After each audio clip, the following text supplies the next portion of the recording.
In 2019, Ukraine was thrust into the spotlight in the U.S. during House impeachment proceedings against Donald Trump.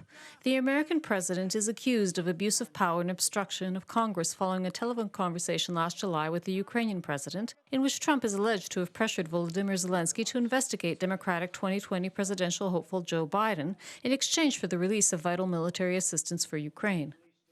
Our president holds the ultimate public trust.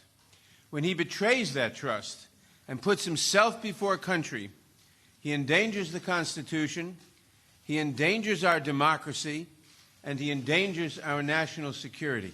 To impeach a president who has proven through results, including producing perhaps the strongest economy in our country's history, to have one of the most successful presidencies ever, and most importantly, who has done nothing wrong, is sheer political madness. The House of Representatives has already voted for the removal of Donald Trump. Now a trial is expected to take place in the Republican-controlled Congress early this year.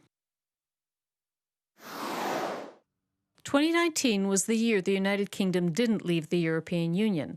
Deadlines were delayed twice as former Prime Minister Theresa May failed to get the backing of lawmakers for her Brexit deal. After another parliamentary defeat for Ms May and a Conservative leadership contest, Boris Johnson was chosen for the top job and renegotiated parts of the withdrawal agreement bill, which was passed in December by MPs and approved by Brussels. With this mandate and this majority, we will at last be able to do what? Get Brexit done! You've been paying attention. Because this election means that getting Brexit done is now the irrefutable, irresistible, unarguable decision of the British people.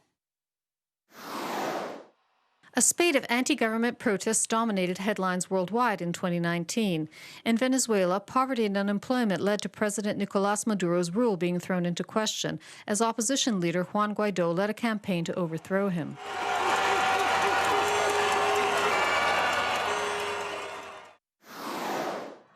For the first time in 5 years, residents of Hong Kong protested against the autonomous region's rapprochement with Beijing. For more than 2 months, peaceful rallies have turned into non-stop clashes with the police, despite the formal withdrawal of a controversial extradition bill.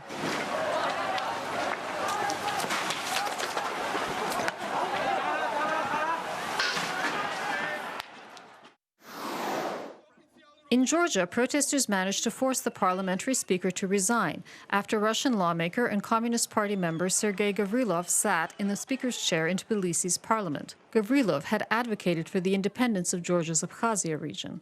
Russia occupies 20% of Georgia. Russia carried out ethnic cleansing on these territories. Members of the Russian Duma, and it's another question whether the Duma is actual parliament.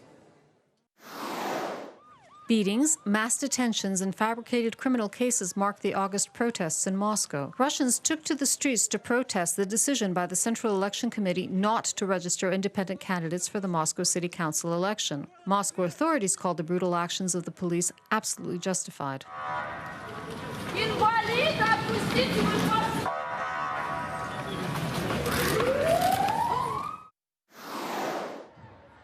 Even children protested in 2019. Students all across Europe skipped class on Fridays to take part in the school strike for the climate. The leader of the movement, 16-year-old Greta Thunberg, received Amnesty International's 2019 Ambassador of Conscience Award. Reported by Angela Leszko for UATV.